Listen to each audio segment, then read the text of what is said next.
हम NCERT science के कुछ प्रश्न और उसकी व्याख्या को देखते हैं। तो आइए शुरू करते हैं।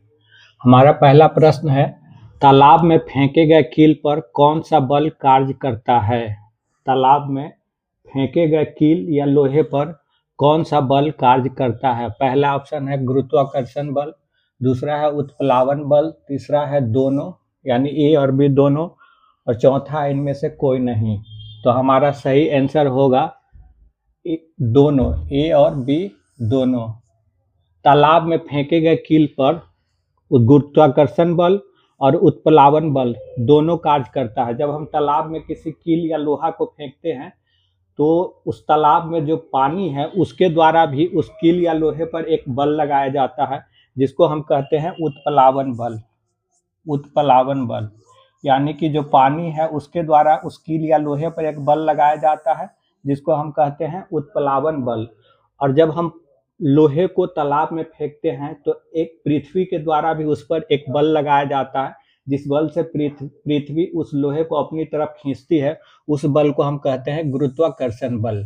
तो ये दोनों बल लगता है, लेकिन चूंकि दोनों बलों में गुरुत्वाकर्षण बल अधिक का मान अधिक होता है, इसीलिए जो कील है वो तालाब में डूब जाता है। तो ये प्रश्न है, तालाब में फेंके गए कील पर कौन सा बल कार्य करता है? तो इसका आंसर होगा ए और बी दोनों, गुरुत्वाकर्षण बल भी और उत्प्लावन बल भी। उत्प्लावन बल जो है पानी के द्वारा लगाया जाता है, जबकि गुरुत्वाकर्षण बल पृथ्वी के द्वारा लगाया जाता है। हमारा अगला क्वेश्चन है, किसमें आर्किमिडीज के सिद्धांत का अनुप्रयोग नहीं होता है? निम्न में से किसमें आर्किमिडीज के सिद्धांत का अनुप्रयोग नहीं होता है? तो आर्किमिडीज का सिद्धांत क्या है? आर्किमिडीज का सिद्धांत कहता है कि जब हम किसी वस्तु को किसी द्रव्य में आंशिक रूप से या पूर्ण रूप से डुबाते हैं तो उसके भार में एक कमी महसूस होती है। जब हम किसी वस्तु को किसी द्रव्य में आंशिक रूप से या पूर्ण रूप से डुबाते हैं तो उसके भार में एक कमी महसूस होती है, और ये कमी जो होती है वो उस वस्तु के द्वारा विस्थापित किए गए द्रव्य के बराबर होता है।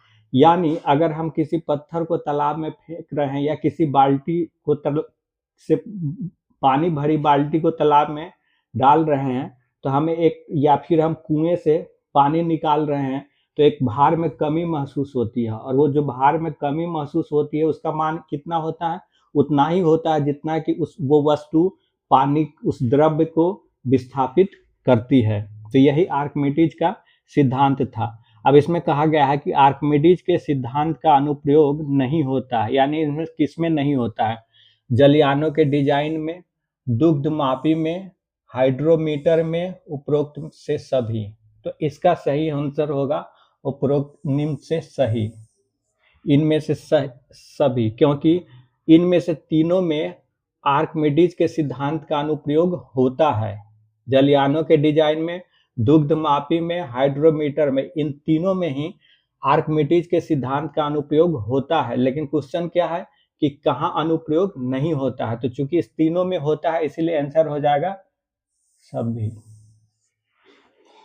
अगला क्वेश्चन है, और आप जानते हैं कि हाइड्रोमीटर से हम आपेक्षिक घनत्व को मापते हैं। हाइड्रोमीटर से किसको मापते हैं? आपेक्षिक घनत्व को।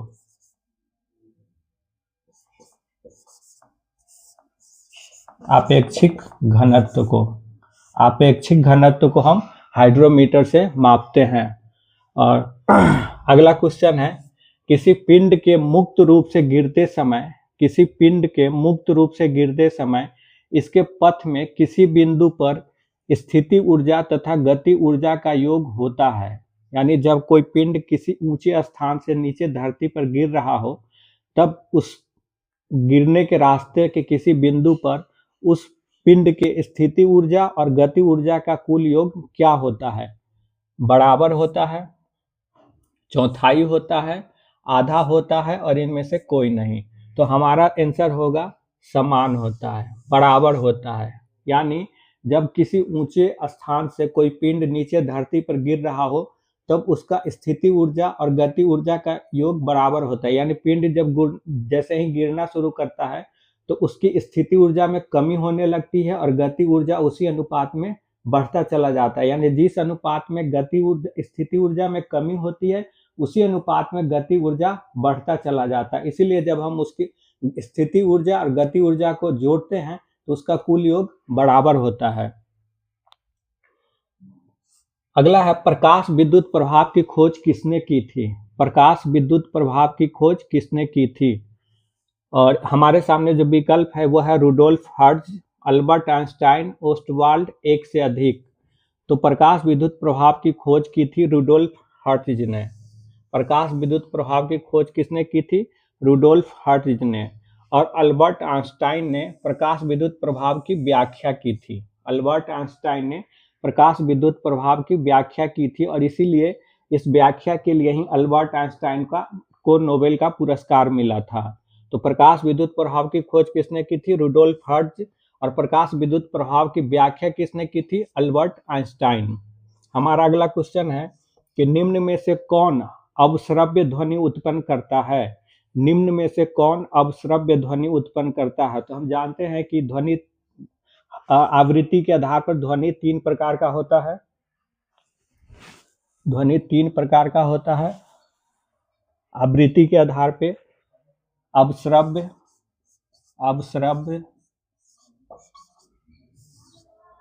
श्रव्य और पराश्रव्य। ध्वनि 3 प्रकार का होता है। अवश्रव्य ध्वनि कौन है? जिसकी आवृत्ति 20 हर्ट्ज से कम होती है। 20 हर्ट्ज से कम जिसकी आवृत्ति होती है उस ध्वनि को हम कहते हैं अवश्रव्य ध्वनि। और जिसकी आवृत्ति 20 से 20,000 हर्ट्ज के बीच होती है उसको हम कहते हैं श्रव्य ध्वनि। और पराश्रव्य ध्वनि किसको कहते हैं? जिसकी आवृत्ति 20,000 हर्ट्ज से अधिक होती है। तो ध्वनि 3 प्रकार की हुई, अवश्रव्य ध्वनि, श्रव्य ध्वनि, पराश्रव्य ध्वनि। मानव जो है वो केवल इसी ध्वनि को सुन पाता है जो 20 से 20,000 हर्ट्ज के बीच होता है। यहाँ पूछा गया है कि कौन सा अवश्रव्य ध्वनि उत्पन्न करता है। हमारे सामने आंसर है हाथी, डॉल्फिन, चमगादड़, पोर्पोइज। तो सही आंसर होगा हाथी। हाथी जो है वो अवश्रव्य ध्वनि उत्पन्न करता है, यानी कि 20,000 हर्ट्ज 20 हर्ट्ज से नीचे की आवृत्ति वाली ध्वनि हाथी उत्पन्न करता है। इसके अलावा व्हेल भी 20 हर्ट्ज से नीचे की आवृत्ति को उत्पन्न करता है, व्हेल। और ये डॉल्फिन जो है ये पराश्रव्य ध्वनि को उत्पन्न करता है। चमगादड़ भी पराश्रव्य ध्वनि उत्पन्न करता है। पोर्पोइज भी पराश्रव्य ध्वनि उत्पन्न करता है। डॉल्फिन, चमगादड़, पोर्पोइज दोनों ही, ये तीनों ही क्या है? ये पराश्रव्य ध्वनि उत्पन्न करता है। जबकि हाथी और व्हेल जो है वो अवश्रव्य ध्वनि उत्पन्न करता है। आप चाहे तो इसका स्क्रीनशॉट ले सकते हैं।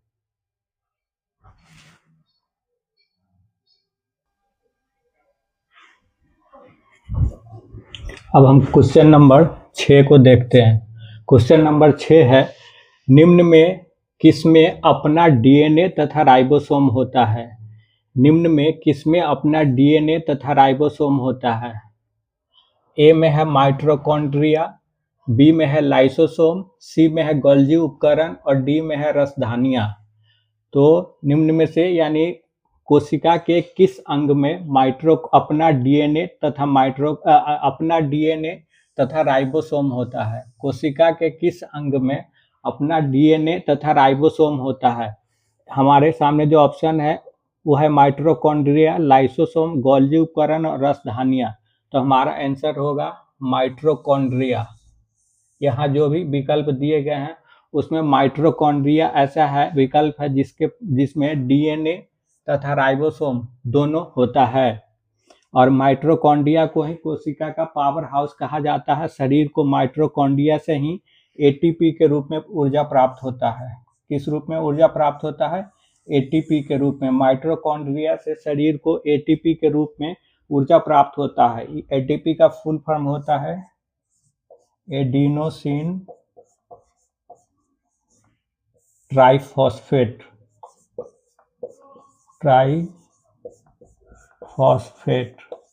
Adenosine triphosphate. एटीपी का फुल फॉर्म होता है एडिनोसिन ट्राइफॉस्फेट। लाइसोसोम को कोशिका की आत्महत्या की थैली कहा जाता है? गोल्जी उपकरण, इसकी खोज गोल्जी ने की थी। इटली के वैज्ञानिक थे लाइसोसोम की खोज डी डुबे नामक वैज्ञानिक ने की थी। अगला क्वेश्चन है, पौधों में लचीलेपन का गुण किस ऊतक के कारण होता है? पौधों में लचीलेपन का गुण किस ऊतक के कारण होता है? हमारे सामने जो विकल्प है वो है क्लोरेनकाइमा, कोलेनकाइमा, स्क्लेरेनकाइमा और चौथा है कोई नहीं। तो पौधों में लचीलेपन का गुण कोलेनकाइमा नामक ऊतक के कारण होता है। पौधों में लचीलापन का गुण कोलेनकाइमा नामक ऊतक के कारण होता है। और क्लोरेनकाइमा की वजह से ही पौधे में प्रकाश संश्लेषण की प्रक्रिया होती है, क्योंकि यही इसी क्लोरेनकाइमा ऊतक में क्लोरोफिल या हरित लवक उपस्थित होता है। स्क्लेरेनकाइमा की वजह से पौधों में कठोरता और मजबूती आती है। स्क्लेरेनकाइमा की वजह से पौधों में कठोरता और मजबूती आती है। हमारा अगला क्वेश्चन है, निम्न में से कौन स्वपोषी और विषमपोषी दोनों है? यानी ऐसा कौन सा है जो अपना भोजन स्वयं भी तैयार करता है और दूसरों से भी प्राप्त करता है? तो हमारे सामने जो विकल्प है वो है फंजाई, प्लांटी, प्रोटिस्टा, एनिमेलिया। तो हमारा जो सही आंसर है वो है प्रोटिस्टा। प्रोटिस्टा जो है वो स्वपोषी और विषमपोषी दोनों है। प्रोटिस्टा के अंतर्गत आने वाले जो प्रमुख जीव है वो है शैवाल,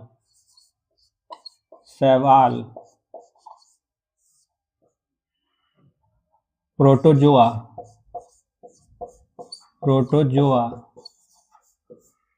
शैवाल, प्रोटोजोआ, डाइएटम आदि ये आते हैं किसमें? प्रोटिस्टा के अंतर्गत। कौन कौन? शैवाल, प्रोटोजोआ, डाइएटम। अब फंजाई कवक जो है वो विषमपोषी होता है। प्लांटी स्वपोषी यानी अपना भोजन खुद तैयार करता है। और एनिमेलिया ये भी विषमपोषी होता है।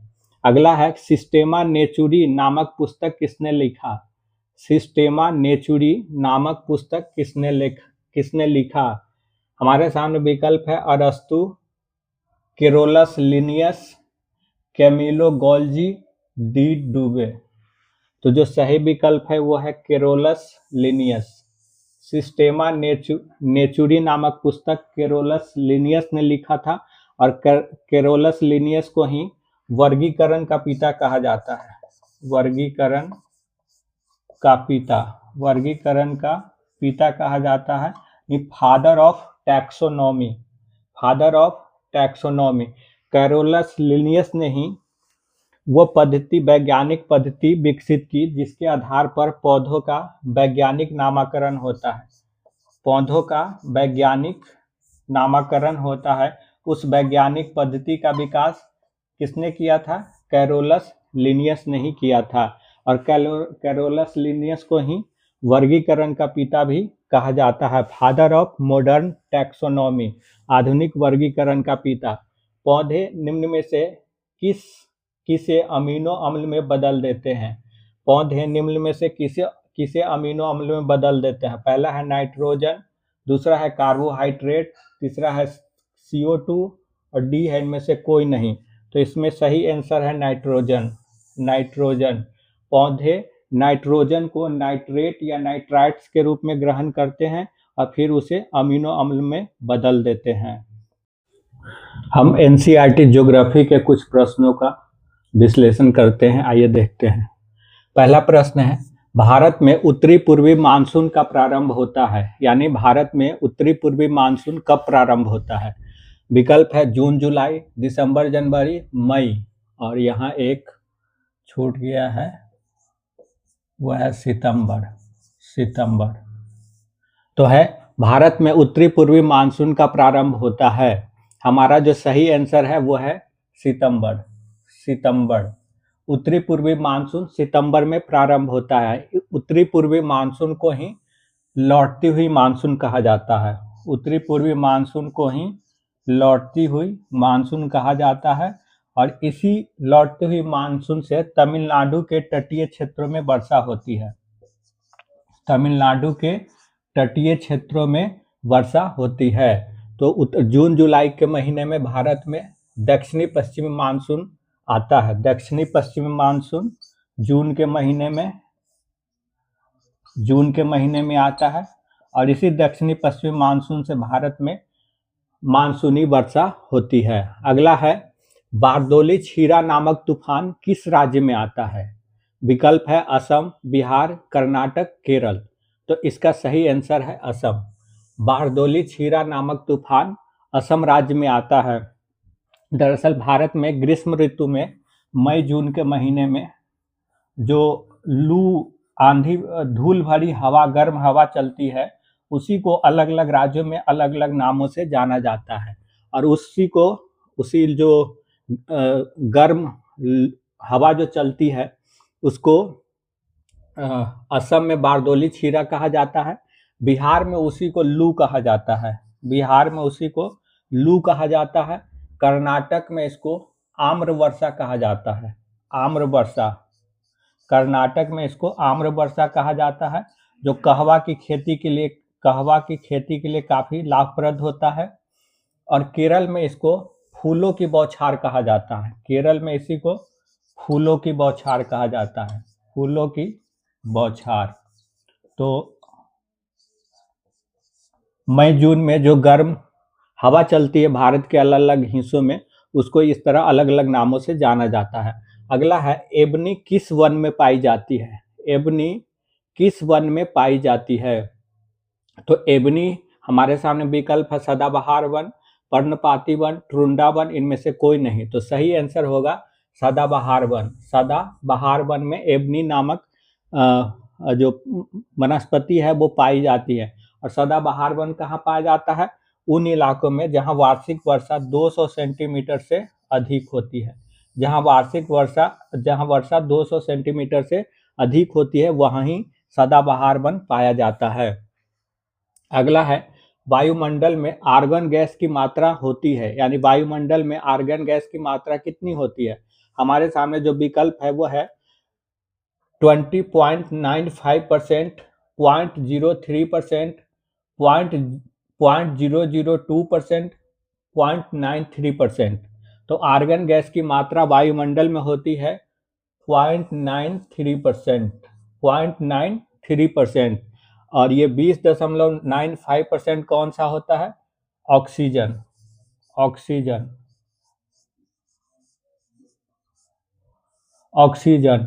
और 0.03% कौन सा गैस होता है? ये होता है आपका CO2, कार्बन डाइऑक्साइड। और 0.03% कौन सा गैस होता है वायुमंडल में? नियॉन। कौन सा गैस? नियॉन। ये वायुमंडल में होता है। और वायुमंडल में नाइट्रोजन की मात्रा कितनी होती है? 78.8%। वायुमंडल में नाइट्रोजन की मात्रा 78.8%। यानी देखें कि वायुमंडल में सबसे अधिक नाइट्रोजन गैस पाई जाती है, फिर आपको ऑक्सीजन, फिर आपको आर्गन गैस पाई जाती है। अगला है, विश्व का एकमात्र देश जहां शेर एवं बाघ दोनों पाया जाता है। हमारे सामने विकल्प है दक्षिण अफ्रीका, भारत, अमेरिका, कनाडा। तो इसका सही आंसर होगा भारत। भारत विश्व का इकलौता देश है जहां शेर और बाघ दोनों पाया जाता है।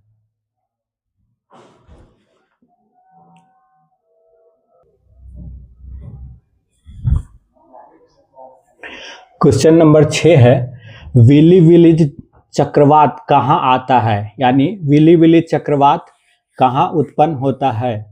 हमारे सामने विकल्प है पश्चिमी प्रशांत महासागर, पूर्वी प्रशांत महासागर, अटलांटिक महासागर, हिंद महासागर। तो जो इसका सही आंसर है वो है पूर्वी प्रशांत महासागर। इसका सही आंसर है पूर्वी प्रशांत महासागर। विली विली चक्रवात पूर्वी प्रशांत महासागर में ऑस्ट्रेलिया के पूर्वी तट के पास, पूर्वी प्रशांत महासागर में ऑस्ट्रेलिया के पूर्वी तट के पास आता है। पूर्वी तट के पास विली विली चक्रवात आता है। अटलांटिक महासागर में कौन सा चक्रवात आता है? अटलांटिक महासागर में हरिकेन हरिकेन हरिकेन नामक चक्रवात आता है। उसके बाद पश्चिमी प्रशांत महासागर में कौन सा चक्रवात आता है? पश्चिमी प्रशांत महासागर में आपका टाइफून नामक चक्रवात आता है। अगला क्वेश्चन है, निम्न में कहाँ भूमध्य सागरीय जलवायु पाई जाती है? तो भूमध्य सागरीय जलवायु की विशेषता ये होती है कि वहाँ सर्दी के दिनों में वर्षा होती है। भूमध्य सागरीय जलवायु में सर्दी के दिनों में वर्षा होती है। तो ये हमारे सामने विकल्प है मध्य चिली, कैलिफोर्निया, दक्षिणी पूर्वी ऑस्ट्रेलिया, चीनी। दरअसल यहाँ होना ये चाहिए कि निम्न में कहाँ भूमध्य सागरीय जलवायु नहीं पाई जाती है, नहीं पाई जाती, क्योंकि यहाँ भूमध्य सागरीय जलवायु पाई जाती है, यहाँ भी भूमध्य सागरीय जलवायु पाई जाती है, यहाँ भी भूमध्य सागरीय जलवायु पाई जाती है। ये चीन में भूमध्य सागरीय जलवायु नहीं पाई जाती है। चीन में जो जलवायु पाई जाती है उसका नाम है आर्द्र उपोष्ण कटिबंधीय जलवायु। चीन में जो जलवायु पाई जाती है उसका नाम है आर्द्र उपोष्ण कटिबंधीय जलवायु, उपोष्ण कटिबंधीय जलवायु। ये चीन में पाई जाती है, ये चीन में पाई जाती है। अगला है, कौन सी नदी चेमायुंगडुंग हिमनद से निकलती है? कौन सी नदी चेमायुंगडुंग हिमनद से निकलती है? हमारे सामने विकल्प है बराक, ब्रह्मपुत्र, सतलज और मेकोंग। तो हमारा सही आंसर होगा ब्रह्मपुत्र नदी। ब्रह्मपुत्र नदी चेमायुंगडुंग हिमनद से निकलती है। बराक जो है वो ब्रह्मपुत्र की सहायक नदी है जो कि मणिपुर और मिजोरम में प्रवाहित होती है। बराक ब्रह्मपुत्र की सहायक नदी है जो मणिपुर और मिजोरम में प्रवाहित होती है, मणिपुर और मिजोरम में प्रवाहित होती है। और आगे है, अनाई-मोडी चोटी की ऊंचाई है। अनाई-मोडी चोटी की ऊंचाई है, कितनी ऊंचाई है? 2695 मीटर, 2633 मीटर, 1500 मीटर, कोई नहीं। तो अनाई-मोडी चोटी जो है वह दक्षिणी भारत की सबसे ऊंची चोटी है, या आप कह सकते हैं प्रायद्वीपीय भारत की सबसे ऊंची चोटी है। इसकी ऊंचाई है 2695 मीटर। इसकी ऊंचाई कितनी है?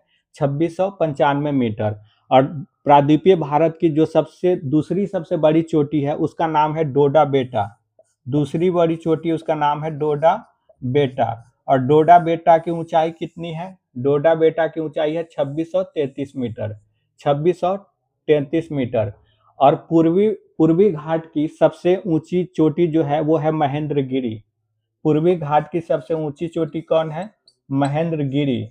और महेंद्रगिरी की ऊंचाई कितनी है? 1500 मीटर। महेंद्रगिरी की ऊंचाई कितनी है? 1500 मीटर। हमारा अगला क्वेश्चन है, निम्न में से कौन पृथ्वी की प्रॉपर्टी में सबसे अधिक पाई जाती है? यानी पृथ्वी की ऊपरी परत में निम्न में से कौन सा तत्व सबसे अधिक पाई जाती है? हमारे सामने है सिलिकॉन, एल्युमिनियम, लौह और कैल्शियम। तो हमारा सही आंसर होगा सिलिकॉन। पृथ्वी के प्रॉपर्टी में इन चारों में सिलिकॉन सबसे अधिक पाया जाता है। सिलिकॉन कितना पाया जाता है? आपका 27.72%, 27.72% पाया जाता है सिलिकॉन। एल्युमिनियम कितना पाया जाता है? एल्युमिनियम आपका पाया जाता है 8%। और लोहा पाया जाता है 5%, 5% पाया जाता है। और पृथ्वी की प्रॉपर्टी में ऑक्सीजन कितना पाया जाता है? ऑक्सीजन पाया जाता है 46.7%, 46.7 या 46.6%, और 46.6%। तो पृथ्वी की प्रॉपर्टी में ऑक्सीजन सबसे अधिक पाई जाती है, वो है 46.6%। दूसरे नंबर पर है सिलिकॉन है 27.72%, फिर एल्युमिनियम है 8%, फिर लौह है 5%। तो ये है पृथ्वी की प्रॉपर्टी में पाई जाने वाली अलग अलग तत्व।